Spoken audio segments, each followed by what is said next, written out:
enjawulo tubaza mwebale nnyo empeereza ssaako emirimu gye mutuusa ku bantu. Nyongera okujjukiza obubenje bukyaliyo mu ggwanga Uganda, kikulu nnyo oba olinnya ekidduka ekya bodaboda, fuba nnyo okulaba nti nno wa bodaboda gw'olinnya alina side mirror zombi kubanga ze zimuyambako okulaba emabega ssaako n'okulaba nti togwa mu katyabaga. Ate naawe gw'alinnye bodaboda fisaawo ensimbi ogende ogule helmet oba ekikofiira eky'okumutwe nti singa oba ofunye akabenje oba oliawo tokosebwa nnyo omutwe kubanga omutwe kikulu nnyo, amagulu wegafuna ebizibu osobola okulaba nti gaddaabirizibwa naye omutwe kikulu nnyo. Kale nno obeera ng'olinnye boda yambala helmet oba oyambala ekikofiira ky'okumutwe tusobola okulaba nti nno tutaasa obulamu naddala mu mbeera y'okendeeza abantu abafiira mu bubenje. Olunaku luno olwaleero negatiddwako omwami Omumerica naye nga munnansi w'eggwanga era Nigeria, mwami Emeka Okoye, nga tuze kwogera ku nsonga y'okulaba nti gwenga Munnayuganda ensangi zino abantu bangi tebalina wakubeera, abantu abalina awokubeera oba oliawo bapangisa, naye omwami Emeka Okoye alina enteekateeka gy'azze okuba nga atusigira engeri gy'osobola okuba nti ofunamu ennyumba eyiyo ng'osasulayo ensimbi mpola mpola. Mwami ngenda musaba atulamuseeko katugeremu ku lulimi Olunigeria ate tukomewo tulabe embeera nga weegenda okubeera. Architect Emeka Keddu etaagoboka. Okay. You can say hello to our dear viewers. Hello, my name is Architect Emeka Okoye. Yes. I am the chairman of GTI Group and GTI East Africa. We are here in Lubowa, Kampala. Wow, mwami ategeezezza nti nno ye ssenkulu oba yakulira company gye bayita GTI East Africa nga basangibwa mu bitundu ebyo Lubowa. Ojja kukkiriza ajja kwogera lulimi Lungereza naye wabula tujja kufuna akadde ndabe engeri gye nsobola okuyambako gwe atategeera Lungereza nkutaputire osobola okulaba nti ogoberera enteekateeka yonna nga weegenda okubeera. Mwami Emeka, tuwulire about tuwulire kubikwata ku company eno. Tell us about GTI East Africa. GTI East Africa is international company that is based here in Lubowa, Kampala. We're also in UK, London. We're in Spain, we're in Nigeria, and we're also in Hong Kong. We originated in 1996 in Atlanta, Georgia. We're in Africa. We believe that we've spent over 30 years outside of Africa, and it's time to come back and help develop Africa in real estate and finance. Omukulu watutegeezezza nti avudde mu company eyitibwa GTI East Africa nga bwena kutegeezezza nga amakanda gayo ekitebe kyayo kiri mu ggwanga erya Uganda. Tutegeezezza nti balina branch oba balina offices mu nsi ez'enjawulo. Balina office e Bungereza mu kibuga London, balina office e Spain, balina office e Hong Kong, balina ne office e Nigeria naye nga ekitebe ekikulu kiri wano Kampala. Era nga company eno yatandikibwa mu mwaka gwa 1996 mu kibuga America ekya Georgia gy'awangaalira. Katubulire ku services ze bakola nga aba GTI East Africa. What services do you have as GTI East Africa? Well, we help global companies that want to come into Africa to have a smooth entry into Africa. Of course, here in Kampala, in Uganda, we've helped 1 or 2 companies to come in and try to place their flag here. We also do arrange capital finance for big projects, and we do real estate. We own a construction company that does mega projects and also housing.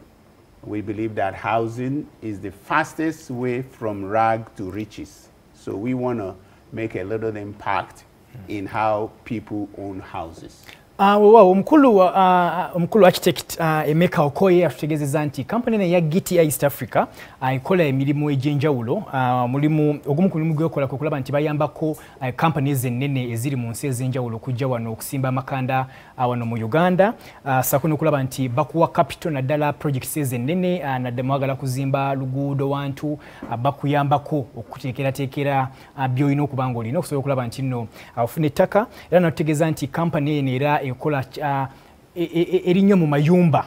Era ategeeza natugamba nti erimu ku kkubo omuntu yasobola okuyitamu okuva mu bwavu ogenda mu bugagga kwe okubeera n'amaka ge wabeera oba ennyumba mwasibuka. So company eno byekola era byaza okuba nga atusigira ekifaananyi. Ngenda mubuuza kuwa oba mu bitundu ki eby'ensobe eby'eggwanga mu bagabira services zino asobola okuba nga atuddamu. Mr. Okoye, what are your areas of operation as far as geographical location is concerned across the globe?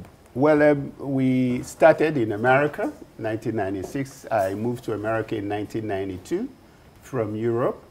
And we started first in financial services. I am licensed in, with New York Life Securities. We sell financial advisory and financial services to companies and high net worth individuals. And then in 1998, we got interested in real estate and started small, but eventually became a major real estate developer and sales in real estate in Atlanta.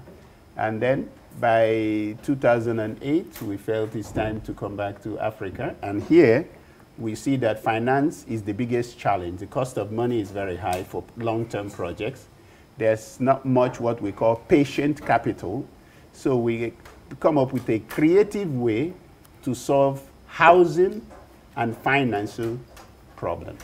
Omukulu Emeka ategeezezza nti kampani eno yatandika mu kibuga Atlanta eky'Amerika gy'abadde okuva 1992 so oluvannyuma lw'emyaka 4 mu 1996 kampani eno yaggulawo mu Amerika naye nga essira basinga diteeka nnyo ku kuwa magezi na kuwabulwa ku mbeera y'okusiga ensimbi. Omwami ono era alina license oba yatongozebwa Government ya America nga bayita mu New York Life Securities era emirimu gyakola jonna Government ya America ejimanyiko mu mwaka gwa 1998 bayingira ebyokutunda amayumba n'okulaba nti bateekera abantu.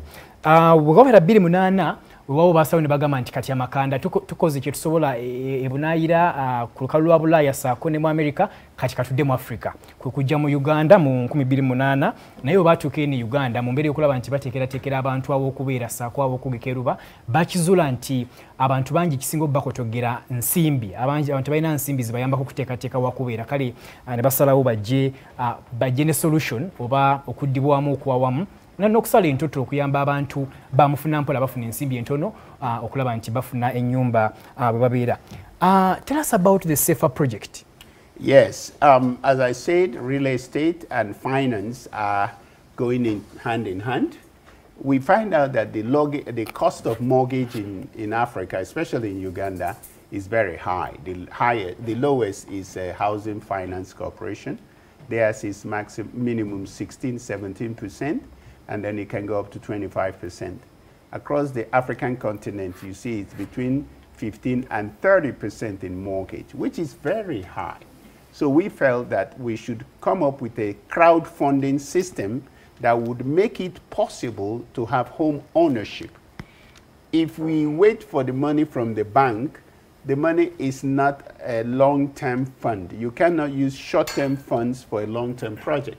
Real estate in America, mostly the mortgages come from pension funds, asset managers who have big pool of money for people's retirement over 30–40 years.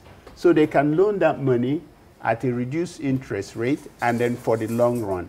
Because that kind of capital is not enough in Africa, we felt that we should come up with a creative, sustainable African solution, because most of African countries used to do things in circles, groups.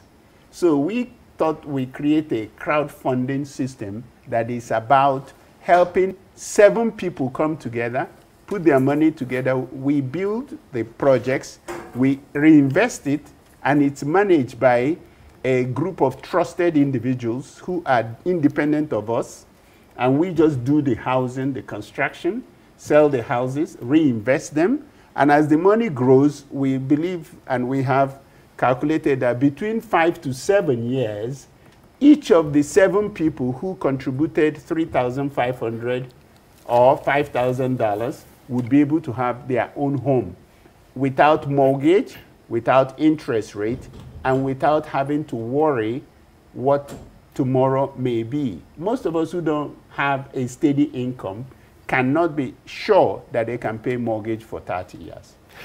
Omukulu ategeezezza nti kampuni eno ya Giti ya East Africa balina enteekateeka oluvannyuma lw'okulaba nti mu Africa muno waliwo obaolyawo gaapu y'okulaba nti abantu abazinga tebalina we babeera era bakizula nti ekizibu kyaffe ekisinga mu Africa kyali kya nsimbi awo no bokwe kusalawo ne bagamba nti katufune okuddibwamu oba solution nga ya kifirika yokusobola okulaba nti abantu abeesigika oba group ey'abantu baleeta ensimbi ne baziteeka awamu buli muntu asasula $135 oba okubisizaamu muzaawano bwe bukadde nga 15 ne muziteeka wamu ne muzi abantu abeesigika oba abantu nga 10 abamala oziteeka wamu ensimbi zino ne bazisiga mu nnyumba ennyumba zino bazisiga bayinza okuzitunda oluvannyuma lw'emyaka 5 ku 7 nga bamaze okuzimba ennyumba zino n'okuzitunda bakkiriza nti bali abantu abakwata ensimbi abantu 10 oba abantu 5 abakwata ensimbi ne baziteeka wamu buli muntu ajja kuba asobola okuba nga afuna ennyumba ekyawaliza okukola kino ayongeddeko nti bagenda okulaba nga enkola ya mortgage oba ogenda mu banka n'ofuna loan ey'ennyumba n'obeera mu nnyumba nga osasula mpolampola nga yali egenda kubanga erwisa abantu olw'ensonga nti mortgage ebeera ya bbanga ddene emyaka nga 10-15 naye ng'oba oli awayinza okubeera omuntu ayagala okufuna ennyumba mu myaka 5 oba emyaka 7 so bo kye bakola amugatta ensimbi wamu abantu mwenna ensimbi zino ne ziteekebwa mu kye bayita crowd fund ne bazimba ennyumba oba ebizimbe eby'enjawulo ebizimbe bino ne bitundibwa oba ne bipangisibwa abantu ab'enjawulo oluvannyuma lw'emyaka 5 ku 7 baba basobola okuwa ennyumba musobola okubeera ng'obeera either emu ku ezo gye babeera bazimbye oba ennyumba endala kamubuuze butya omuntu asobola okuba nga yeegatta ku nteekateeka eno how does someone join and how do I monitor my money that I have invested with you in the crowd fund? Correct. Well, that's a good question. We have already a project going on in Nasana near Temangalo. The project is funded by 7 groups, 7 people in a group, and each of them contributed $3,500, and the house is being constructed right now. We have done a model of the house before we opened it up to people. So to join, you pay about 100,000 shillings to become a member, and with that 100,000 shillings, you're entitled to be part of a group. Also, if you become part of a group, the group would get a report every day there is construction on the site. And when the project is finished, every person in that group can sell the house as much as our network of marketers. And the thing is that because you are a member, you are entitled to 5% commission for selling the house. So in as much as you earn money for we're growing your money, you also have the opportunity to earn money in selling the houses. Real estate marketing and agency in Uganda is not regulated and not organized. So it's a lot of funny things going on. So we want to create a close niche group. We teach you real estate, we teach you finance, and we also explain why real estate is the only asset that appreciates in value while you're paying down your loans. It is the only real asset in a man's portfolio that is not going anywhere. Stocks can disappear. Money can even devaluate. But real estate does not. It doesn't. And we being foreigners, there is nothing we can do that we can carry the house and leave. So the house is here. Ku butya bosobola okubanga obesiga oba bosobola okubanga obegattako omukulu ategeezezza nti ku mitwalo 10 egye Uganda osobola okubeera nga ogulawo membership nabo n'obegattako malo begattako bakuŋŋaanya abantu abasasudde emitwalo 10 ne babakolamu akabondo bakenja okuyita group of people abantu nga 7 buli muntu n'asigayo ensimbi zino $15 million oba $35,000 omala ozisiga tutegeeza nti ssaawa zino balina project gye bali okuzimba mu bitundu eby'ennansana okulinana ne estate y'e Temangalo nga buli lunaku bataddeko model house oba ennyumba gwekoyinza okulabira ategeeza nti buli lunaku abantu bano ababa batadde ensimbi wana awamu okufuda okulaba nti bazimba ennyumba eno bafuna obubaka oba bafuna update ebategeeza nti kino kirigenda mu maaso ku site era nakutegeeza nti ennyumba eno eba ewedde abantu abo 7 basobola buli muntu asobola okuba n'eddembe origitunda wabula etundibwa omulundi gumu kati omuntu oyo aba agitunze oba bamuwaako ne percentage oba bakoyo commission wa bitundu 5 ku buli 10 by'ezo ssente z'obeera otunze bakizuula nti mu Africa real estate oba industry y'amayumba yemu kuzitafiiriddwako nnyo naddala mu kubeera okulaba nti no bateekawo abantu abagirungamya saako n'okulaba nti bagirungamya kati bo ne beesobola ne bagamba nti kabajje oba oliawo bakulemberemu enteekateeka eno balaga abantu ekkubo ku butya basobola okubeera nga bakwasaganyamu ensonga era ategeezezza nti singa weewola nga ogenda kuzimba nnyumba kiba kintu kirungi nnyo olw'ensonga nti kyekintu kyokka ebbanja lyo bwe liba nga likendeera ky'obeera wooza okufuna oba oli avalu ya kyebeere nnyo nti singa oba wooza akadde k'ensimbi kamu ng'ogenda kukazimbamu ennyumba eno ejja kuba efuna value gye kumufuna value ojja kuba osasula looni eno nga eggwayo. Ngenda kumubuuza ku lwaki tusanye besigana ntegeeza nti bo badde wadde nga kampani esibuka mu kibuga America mu kibuga New York ennyumba gye bazimbye wano omuntu tasobola kugyetika n'agenda nayo bunaayira era ensonga lwaki kikulu nnyo okulaba nti osobola okubeera nga obeesiga olwa experience yaabwe gye balina. Ngenda kumubuuza wa osobola okubasanga saako n'ennamba z'essimu omuntu asobola okumanya ebisingawo by'asobola okuba nga akubako ate tulabe enteekateeka nga bigenda okubeera. In case someone wants to be part of the program, someone has been able to watch the program today and they pick interest in what you have talked about regarding real estate and mortgage financing, how best can they be able to get to you? Are there any digital sites that they can use to get to you? Yes. Are there any telephone numbers that they can be able to use to contact you? Yes. That kind of arrangement as we conclude the program for the afternoon. Yes, we have our website, gtigroup.com. gtigrp.com. All small letters, gtigroup.com. We also have the telephone on the screen, 078-554-0910. 078-554-0910. Okay, omukulu ategeezezza nti oba oyagala okumanya ebisingawo saako n'okusoma ku kampuni yaabwe osobola okugenda ku kibanja kya internet ku www.gtigroup.com.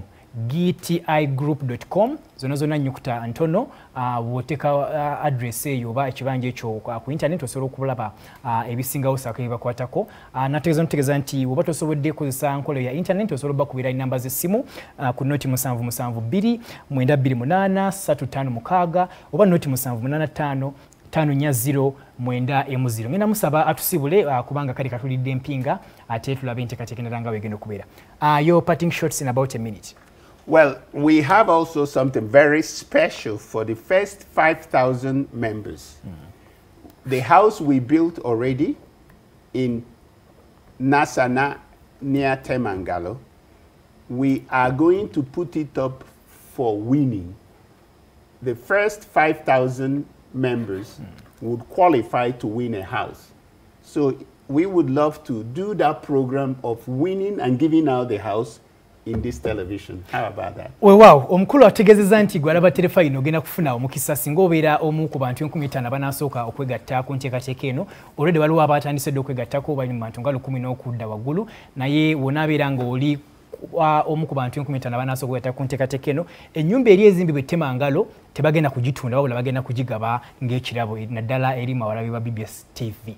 Kale no tulina okuba nga kikulu nnyo twesuneko kubanga omukisa we guli mitwalo 10 ng'ojoyininga oyingira ennamba z'essimu 07855090 okusobola okulaba nti ofuna enteekateeka eyo nga bw'eri. Program Kawunyemu 36 egenda okubanga eddako sigenda kubanga nsukkawo wano nze Peter Atenyi wabula nkujukiza nti saa 2 ez'ekiro olunaku olwaleero program amaaso ku ggwanga Steven Danson Busulu agenda kuba ayogerako neyali akulira oludda olwa government mu parliament nga ssenno wabula ye Right Honorable Mathias Mpuga Nsamba nga ye mubaka wa Nyerere mu saa 2 ez'ekiro olunaku olwaleero abeera ng'omwegattako ate enteekateeka eno tulabe nga bw'enaabeera. Program olutindo nze Peter Atenyi Aikatonda kuuma Ssaabasajja Kabaka.